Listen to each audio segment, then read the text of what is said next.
Ngayon pa lang ramdam na kay Lebron yung malaking kawalan para kay Luka habang papasok sila sa playoffs. Kung sa MRI kasi lumabas na serious ang hamstring injury na nakuha nito, malamang sa malamang matuloy ang 3 to 6 week absent nito. Kung mild lang naman, 1 to 2 weeks lang at possible makabalik yan agad. Habang ginagawa ko to, wala pang result mga pare ko kaya wala pa talagang basehan.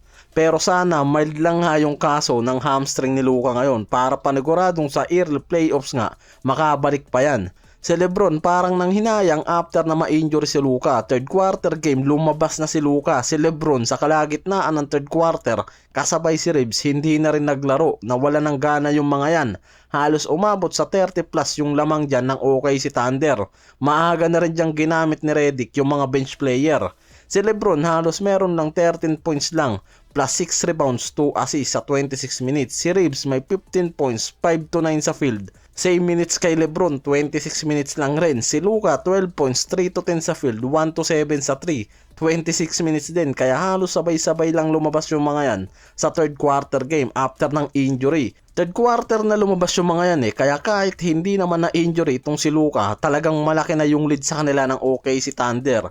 First half pa lang umabot na sa 30 yung lamang sa kanila. Kaya malinaw na talagang hindi lang napaghandaan kung paano nila mapipigilan ang elite guard ng OKC. Isa pa walang Marcus Smart.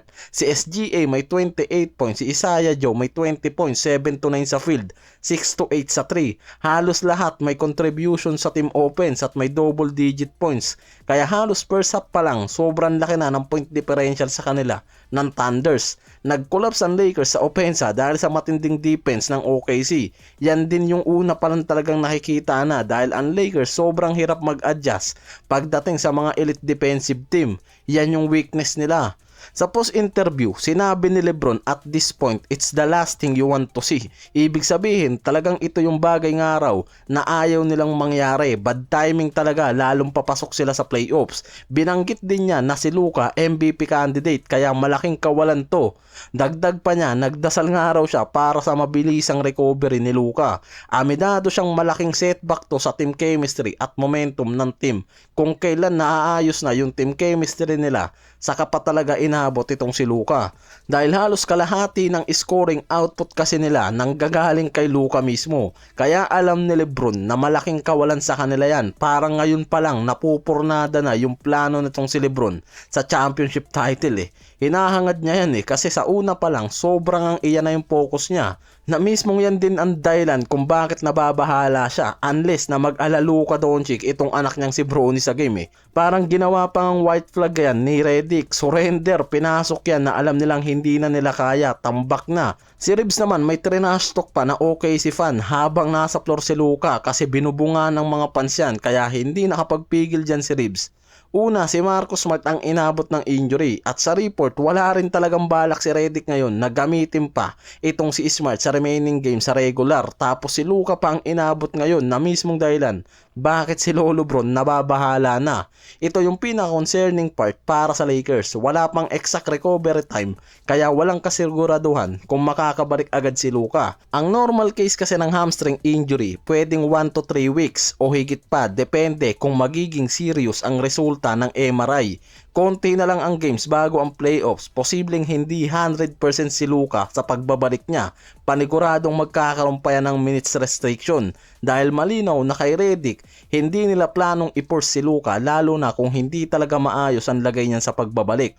May part pa rin naman na kampante si Lebron dahil ngayon sigurado na sila na hindi sila dadaan sa play-in tournament. May advantage pa sila kontra Denver, Houston Rockets at Wolves na pwede nilang makatapat sa first round. May extra pahinga na halos 1 week bago magsimula ang playoffs. Kaya may oras pa para mag-recover sa injury si Luka at Marcus Smart. Sa NBA setup kasi ngayon, malaking bagay to dahil ang play-in teams pagod na at walang pahinga. Ang play-in teams mula 7 to 10 seed, may high pressure game, halos walang pahinga bago ang playoff. Samantalang ang Lakers may 1 week na pahinga na pwedeng maging recovery timeline kay Luka. Kung magiging mild yung injury based sa NBA structure kasi, ang play-in winner diretso agad sa game 1 ng playoffs. Kaya possible na yung mga Korean abutin ng patig kung ang Rockets mag-i-stay sa 6 seed. Possible na iyan talaga yung makatapat ng Lakers, pwedeng Wolves o Denver, depende sa magiging seeding nila. kaya may intense seeding race pa, kaya makakapag-ready ang Lakers. Ito mismo yung pinakadahilan bakit sinasabi ni Lebron na health is wealth.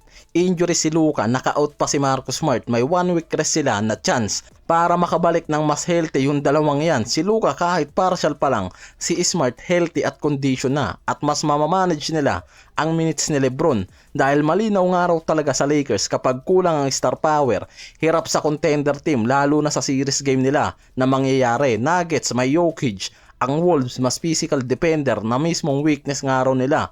Ang Rockets may Durant at mga youngstar. Kaya walang easy game na mangyayari sa Lakers sa first round. Kaya sobrang importante talaga sana dyan si Luka. Consistent, kayang mag-contribute ng 40 plus points. Mas healthy, mas dominant. Na mismong mawawala sa kanila ngayon. Si Reeves naman, yung isa sa pinag-aalalahan din ngayon dahil sa interview niyan, sinabi niya na kahit siya, iniinda pa rin yung minor back injury. Kahit may injury siya, pinilit niyang maglaro dyan. Yan din mismo yung ginawa ni Luka. Wag naman sana mangyari kay Reeves. Kailangan niya mag-step up lalo kung mawawala si Luka. Siya ang magiging secondary creator sa team offense nila.